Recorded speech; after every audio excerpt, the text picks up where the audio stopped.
Hello, chemistry students, and welcome to week 6. We are getting close to the end of quarter 2. We have week 6 and week 7, and then it is our final exam.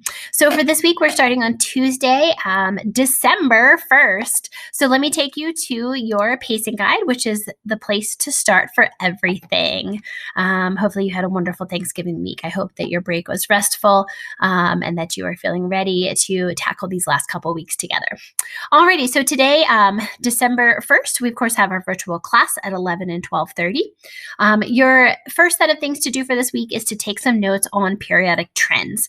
We're not going to give you a Florida virtual this week. It went into a little bit more detail than we were ready to tackle, and so instead we've created a set of notes for you. I don't have a template to fill out. However, when you click on this link, it'll take you to just a page here where it walks you through general descriptions about the idea of trends throughout the periodic table. And so the periodic table is an incredible organization of all the elements on planet Earth.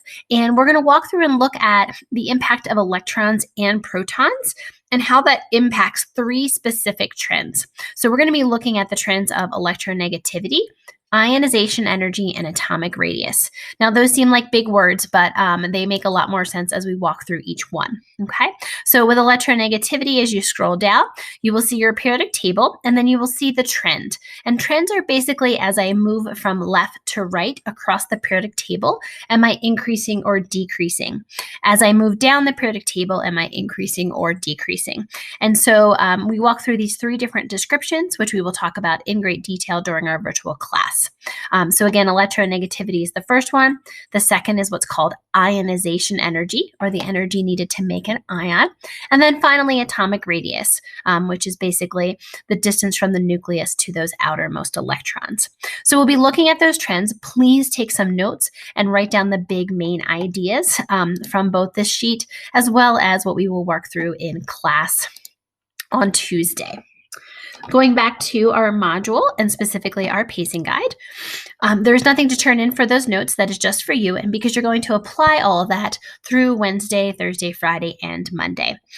The assignment for Wednesday and Thursday is spread out over 2 days, though of course you can do it in one day. And so if you click on this or this one, either one, it'll take you to the same assignment here.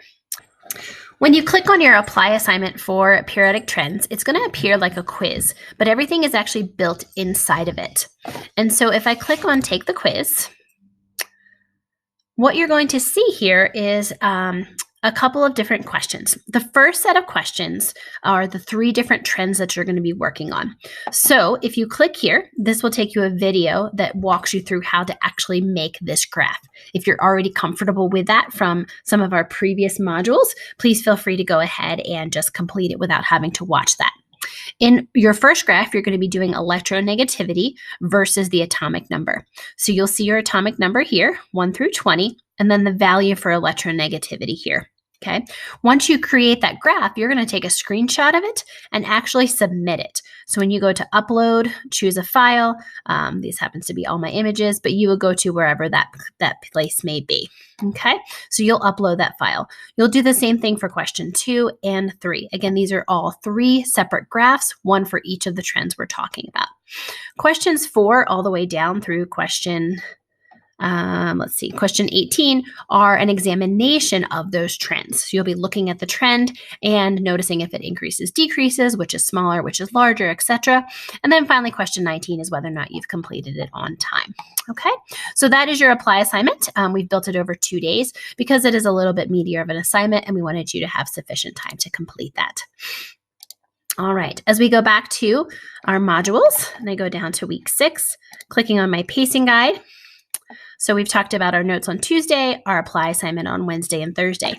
Friday is a periodic behavior assignment. So it's an application of all of these things. When you go through and do this, you'll click on this link. It will make a copy for you. In this copy are the instructions for how to go about doing this assignment. Okay, this is the site that you'll go to. And it looks like this.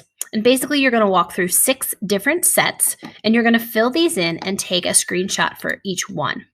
And so if you see here, you'll see the screenshots here, set 1, set 2, set 3, 4, 5, and 6, all the way through. I've actually gone ahead and created a video, which is right here, that tells you exactly how to do this. So I've actually walked through the first example for you.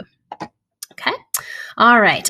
Going back to the end of our week, the very last thing that you're going to do is a quiz. It is a quiz that looks at the big ideas behind everything we've learned this week. And so that is just a traditional quiz that you've taken at the end of each module. That wraps us up for week 6. I look forward to seeing you in virtual class. If you have any questions, please reach out to me. See you soon.